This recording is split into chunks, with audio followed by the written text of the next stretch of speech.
Azizah Rahmatul Amri. Dan saya Eli Supriyani.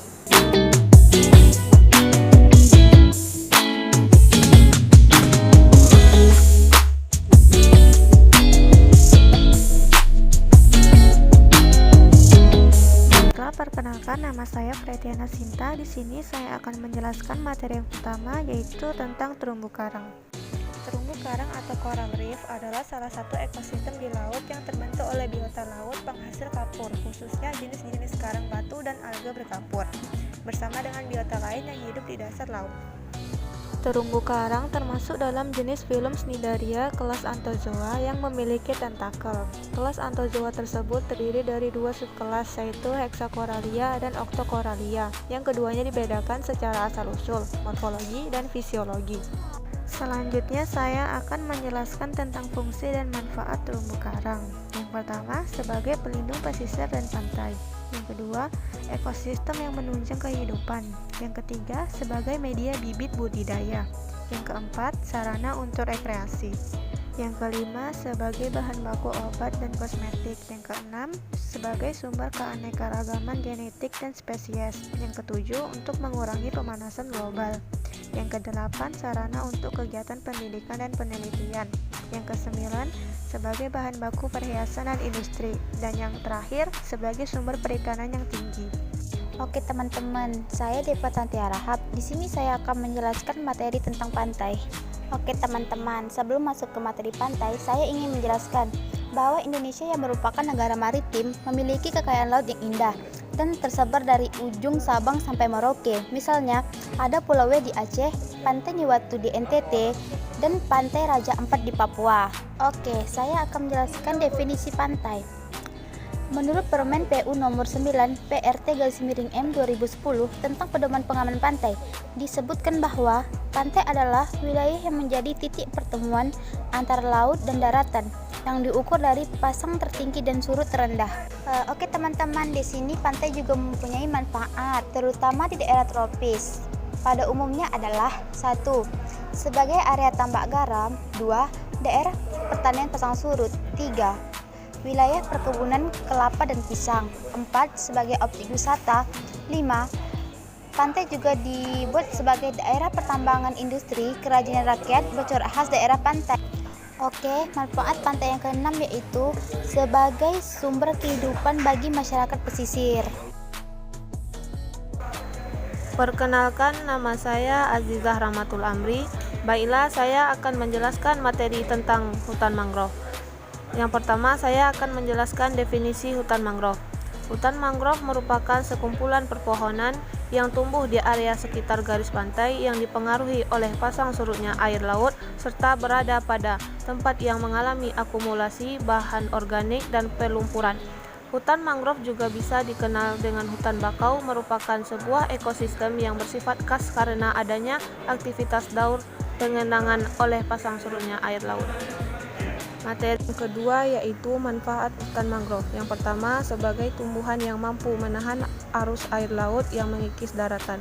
Yang kedua, sebagai penyerapan gas karbon dioksida dan penghasil oksigen. Yang ketiga, hutan mangrove memiliki peran sebagai tempat hidup berbagai biota laut seperti ikan-ikan kecil untuk berlindung dan mencari makanan selain bintang laut. Bagi hutan mangrove yang ruang lingkupnya cukup besar, sering terdapat bintang darat di dalamnya seperti kerang dan burung.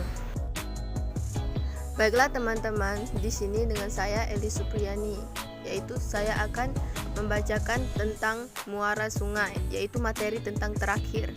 Muara sungai atau ringkasnya muara adalah wilayah badan air tempat masuknya atau lebih sungai ke laut, samudra, danau, bendungan, atau bahkan sungai lain yang lebih besar.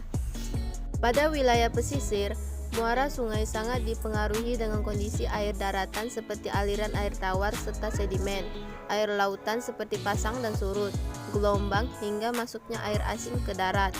Tergantung dari lokasi serta kondisi lingkungan, muara bisa memiliki banyak kandungan reulus ekologis pada area terkecil termasuk tingginya keanekaragaman dari hayati.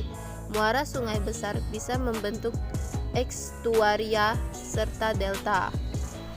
Baiklah teman-teman, kita akan masuk dari manfaat muara sungai. Manfaat muara sungai adalah sebagai tempat pengeluaran dan pembangunan debit sungai terutama waktu banjir.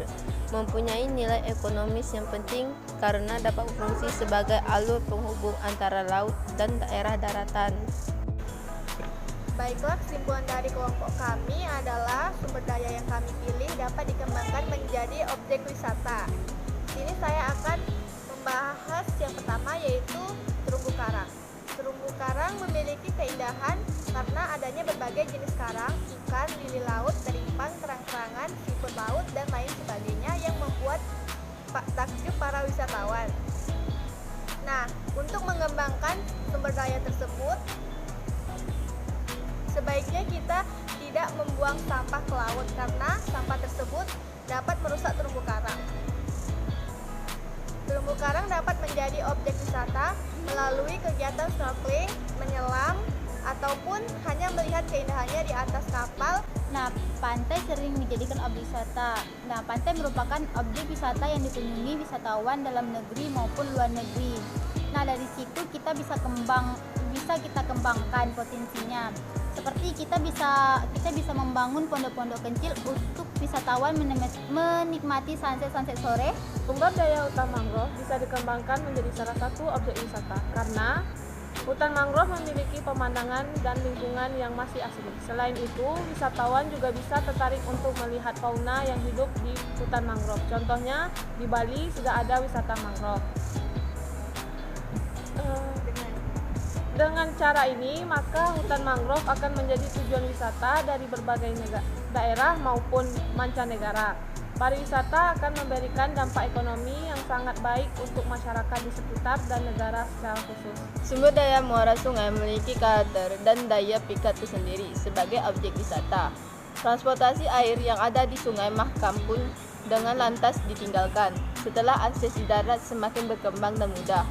Atau sebenarnya DIY juga memiliki potensi wisata sungai seperti di Kali Progo dan Selokan Mataram.